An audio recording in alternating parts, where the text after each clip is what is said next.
Welcome to our channel. నేను ప్రశాంత్. నేను సిరి. So ఈ కార్ రేస్ లో కేటీఆర్ కేసు ఎంతవరకు వచ్చింది, మరి కోర్టు కూడా ఎలాంటి తీర్పు ఇచ్చింది? సో ఏసీపీ అదే విధంగా ఈడీ అయితే విచారణ అయితే చేశారు. మరి ఇంతకీ ఎలా నడుస్తుంది, మరి ఇది ఎంతవరకు వెళ్తుంది అనేది అయితే ఒకసారి చూద్దాము. సో సిరి, ఇప్పుడు కేటీఆర్ గారి కేసు ఎంతవరకు వచ్చింది, అదే విధంగా కోర్టు కూడా ఎలాంటి తీర్పు ఇచ్చింది? సో సుప్రీం కోర్టు ఏమని తీర్పు ఇచ్చింది, నార్మల్ హైకోర్టు ఏమంటుంది?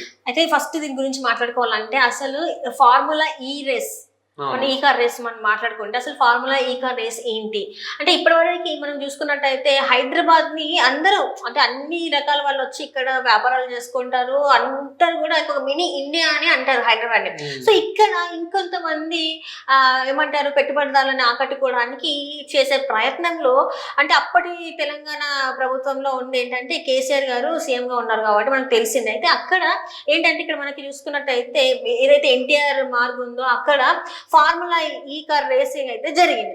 సో అక్కడ అది జరిగినప్పుడు చాలా మంది ప్రముఖులు, ఎంతో మంది పెద్ద పెద్ద సెలబ్రిటీసే కావచ్చు, బిజినెస్ మ్యాగ్నెట్సే కావచ్చు, అందరూ కూడా ప్రముఖుల్ని ఆహ్వానించి ఆ రేస్ అయితే పెట్టడం జరిగింది. ఎందుకు పెట్టిందంటే మనం చెప్పినాను కదా. సో చాలా మంది ఇక్కడ ఇంకా కూడా ఎన్నో చేయొచ్చు, ఈ సిటీలో ఎంతో మందికి ఉపాధి కల్పనలు చేయొచ్చు. అది ఏ రకంగా కూడా ఐటీఐ కావచ్చు, ఇంకేదైనా కావచ్చు, ఇంకెన్ని సంస్థలైనా పెట్టుకోవడానికి మాకు ఇక్కడ అన్ని రకాలుగా అనుకూలంగా ఉంటుందని ఒకటి చిన్నది లాగా చేశారు. చేస్తే ఇక్కడ ఏంటంటే అయితే ఇది ప్రతి ఇయర్ జరిగేలాగా అనుకున్నది, అంటే ఎవ్రీ ఇయర్ కూడా జరగాలి అని అనుకున్న ఇదిలో ఏంటంటే అప్పుడు జరిగిన తర్వాత ఒక జరిగింది 45 కోట్లు 50 కోట్లు అయితే అవినీతి జరిగింది, ఇందులో కేటీఆర్ గారు చేశారని చెప్పేసి చాలా మంది మాట్లాడడం జరిగింది. అయితే ఇక్కడ ఈడీ కూడా నోటీసులు ఇచ్చింది, ఏసీబీ కూడా నోటీసులు ఇచ్చింది. అయితే ఆ తర్వాత ఖచ్చితంగా కేటీఆర్ గారు అరెస్ట్ అని చెప్పేసి చాలా వరకు వార్తలు విన్నాం మనం తెలంగాణలో. అంటే గవర్నమెంట్ చేంజ్ అయినాక కూడా చాలా వరకు మనం చూసాం ఎవరు అరెస్ట్ అయ్యారు. మద్యం కుంభకోణం కేసులో అయితే కవిత గారు అరెస్ట్ అవ్వడం జరిగింది. చాలా రోజులు తను అక్కడ తీహార్ జైల్లో ఉండడం కూడా జరిగింది. ఇప్పుడు ఎవరు వంతు అంటే కేటీఆర్ గారు వంతు అని చెప్పేసి మనకి అందరూ చాలా వరకు కొంతమంది అయితే మాట్లాడుతున్నాం, ఖచ్చితంగా జైలుకి అయితే వెళ్తాడు కేటీఆర్ అని చెప్పేసి కూడా మాట్లాడుతున్నారు. మరి నిజంగానే ఇది జరిగిందా అంటే కొంతమంది ఏమంటారంటే అసలు అట్లాంటిది ఏం జరగలేదు, అసలు అది అట్లాంటి అవినీతి అనేది కానే కాదు, అది వాళ్ళు అప్పుడు అనుకున్నారు ఇవ్వాలనుకున్నారు ఆ ప్రభుత్వ హయాంలో, నెక్స్ట్ వచ్చేది కూడా మేమే కాబట్టి ఇచ్చేస్తే అయిపోతుంది ముందస్తుగా. అంటే మనం ఏదైనా రెంట్ ఏదైనా తీసుకున్నప్పుడు మనం ముందు అడ్వాన్స్ ఎట్లా ఇస్తామో అదొక అడ్వాన్స్ లాగా అని ఇచ్చారు తప్ప అందులో ఎట్లాంటిది అయితే అవినీతి అయితే జరగలేదని కొంతమంది మాట్లాడుతుంటే ఇది ఖచ్చితంగా అవినీతి. ముందుగా ఇవ్వాల్సిన అవసరం లేదు, అది ఎప్పుడైతే అనుకుంటామో అప్పుడు దానికి కొంత ముందు అయితే ఇవ్వాలి, కానీ ముందే అంత డబ్బు ఎట్లా ఇస్తారు అంత మొత్తంలో, అది కూడా ప్రభుత్వ సొమ్ము కదా అని చెప్పి కొంతమంది మాట్లాడేది ఉంది. అయితే ఇప్పుడు ఏంటంటే కేటీఆర్ గారు ఫార్ములా ఈ రేస్ వ్యవహారంలో ఆయన మీద నమోదు చేసిన ఎఫ్ఐఆర్ ని రద్దు చేయాలని అయితే సుప్రీంకోర్టుని ఆశ్రయించిండ్రు. ఇప్పుడు ఈ కేసు అయితే ఏదైతే ఉందో హైకోర్టులో ఉంది. అయితే దీనికి సంబంధించి మొన్న చూసినట్టయితే మనకి ఏసీబీ ఇంకా ఈడీ విచారణకి ఆదేశించింది. కానీ ఆదేశించినప్పుడు ఆయన ఫస్ట్ అటెంప్ట్ లో ఆయన హాజరు అవ్వలేదు. కానీ అప్పుడు చూసుకుంటే అందరూ అంటే బీఆర్ఎస్ నేతలు ఎవరైతే ఉన్నారో, ఎమ్మెల్యేలు ఎవరైతే ఉన్నారో వాళ్ళందరినీ ముందస్తుగానే పోలీసులు హౌస్ అరెస్ట్ చేసిండ్రు. అది కూడా ఒక చర్చనీయాంశమైంది. ఎందుకు హౌస్ అరెస్ట్ చేసిండ్రు, అసలు వీళ్ళు హౌస్ అరెస్ట్ చేయడానికి గల కారణాలు ఏంది, ఏం ధర్నాలు ఏంటి, మేము మామూలుగా ఉన్నా అన్నా కూడా ఎందుకు హౌస్ అరెస్ట్ చేసిన ఇది కూడా ఒక చర్చకైతే దారితీసింది. ఆ రోజు మాత్రం కేటీఆర్ గారు విచారణకి హాజరు కాలేదు కొన్ని కారణాల వల్ల.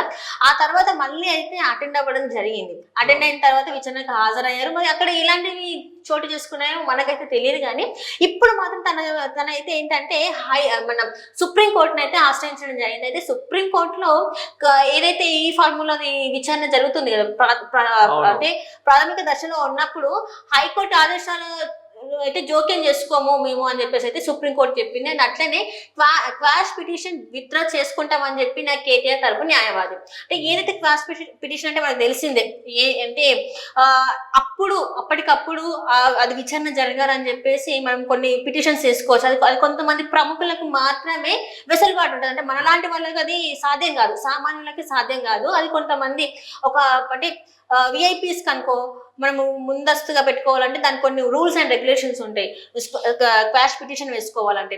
సో అట్లా దాన్ని కూడా మేము రద్దు చేసుకుంటామని చెప్పడం జరిగింది. అసలు ఏం జరుగుతుంది మరి, అసలు కొంతమంది విశ్లేషకులు ఏమంటారంటే అందులో అసలు ఎట్లాంటి అవకతవకలు జరగలేదు, అవినీతి జరగలేదు. ఇంకొంతమంది అయితే ఖచ్చితంగా కేటీఆర్ తప్పు ఉంది ఇందులో, అంటే అవినీతి జరిగింది, డబ్బుని మళ్లించారని చెప్పేసి కూడా చాలా వరకు మాట్లాడుతున్నారు. మరి ఏం జరిగింది అంటే దీని మీద నువ్వు కూడా కొంత చూసుంటావు కదా, అసలు నీకేమనిపించింది ఈ విషయంలో? యాక్చువల్ గా అంటే జరిగిన విషయం అయితే నిజమే అనిపిస్తుంది. ఎందుకంటే మనకి నిజం లేనిదైతే కేసు అయితే పెట్టరాదు. సో దీని మీద అయితే A1 కిందనే కేటీఆర్ గారిని అయితే ఇలా అరెస్ట్ అంటే దీని అయితే విచారించడం అయితే జరిగింది. A2 కింద ఐఏఎస్ కుమార్ గారిని, అదే విధంగా A3 కింద బిఎల్ఎన్ రెడ్డి. సో వీళ్ళ ముగ్గురిని అయితే అదుపులోకి అయితే తీసుకోవడం జరుగుతుంది. అంటే విచారణకైతే చేయనున్నారు. ఏదైతే ఏసీబీ ఈడీ అయితే ఇద్దరు విచారణ అయితే చేస్తున్నారు. సో దీని మీద ఇప్పుడైతే కోర్టు అయితే తీర్పిచ్చింది కాబట్టి అంటే ఆల్రెడీ మీరు అన్నట్టు ఏది మన కవిత గారిని అయితే లిక్కర్ స్కామ్ కేసులో అయితే అరెస్ట్ అయితే చేయడం జరిగింది. సో తను కూడా చాలానే కొన్ని నెలల పాటు అయితే అక్కడ ఉండడం జరిగింది.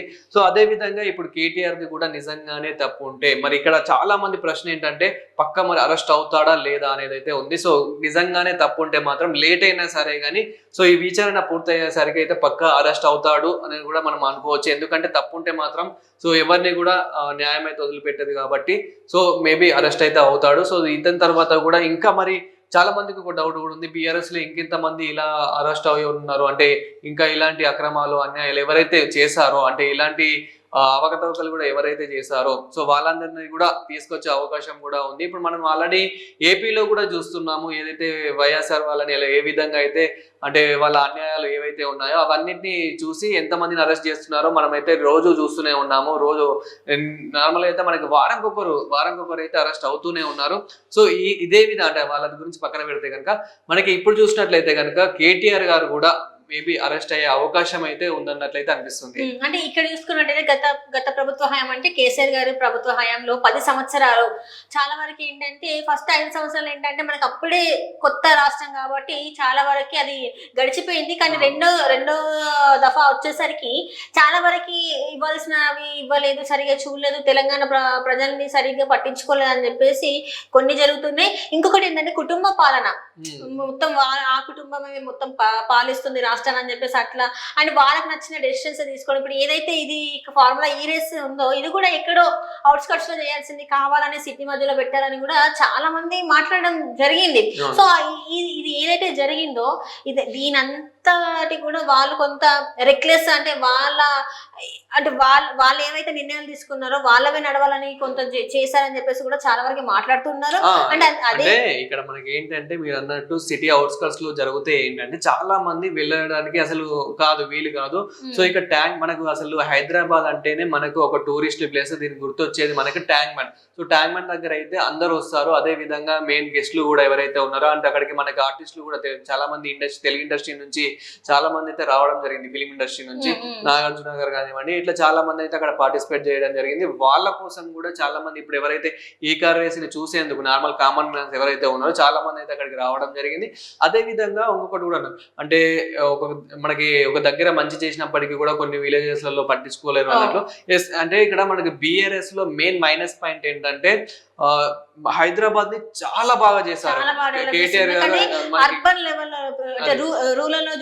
కేసీఆర్ గారు కేటీఆర్ గారు అయితే అంటే మనకి నార్మల్ గా హైదరాబాద్, సిరిసిల్ల, సిద్దిపేట చూసుకుంటే మాత్రం చాలా డెవలప్ కూడా అనుకోవచ్చు. కానీ ఏంటంటే మెయిన్ ఇంకా కొన్ని విలేజెస్ ఏవైతే ఉన్నాయో సో వీళ్ళ కింద ఉన్న ఎమ్మెల్యేలు ఎవరైతే ఉన్నారో వాళ్ళు సరిగా పని చేయలేదు అని 100% పని చేయలేదని మాట్లాడుకోవచ్చు.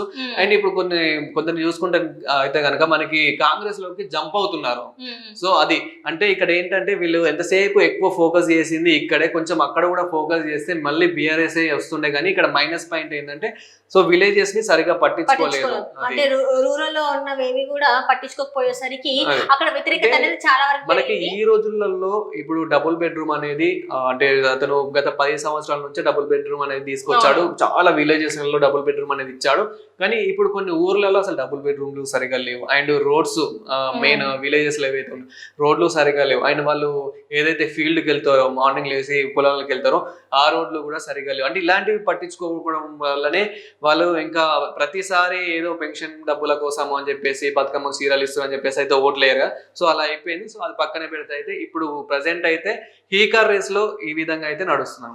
అంటే మొత్తానికి అయితే మరి కేటీఆర్ గారు కూడా నా తప్పు ఉంటే నేను ఖచ్చితంగా నన్ను అరెస్ట్ చేయండి, నేను ఎక్కడికి పారిపోను, నేను ఇక్కడే ఉంటాను, సో నేనైతే తప్పు చేయలేదని ఆయన అంటున్నాడు. ఏ తప్పు చేసినా ఒకవేళ సాక్ష్యాలు ఎప్పుడైనా ఉంటే ఎవరైనా కానీ తప్పు చేసిన వాళ్ళని తప్పు చేశానని ఒప్పుకోరు కదా. ఉమ్. సో చూద్దాం 100% అయితే మనకైతే అరెస్ట్ అవుతాడు అన్నట్లే గానీ ఉంది కేసు అయితే. సో మరి ముందు ముందు ఏం జరుగుతుందో అయితే చూద్దాం.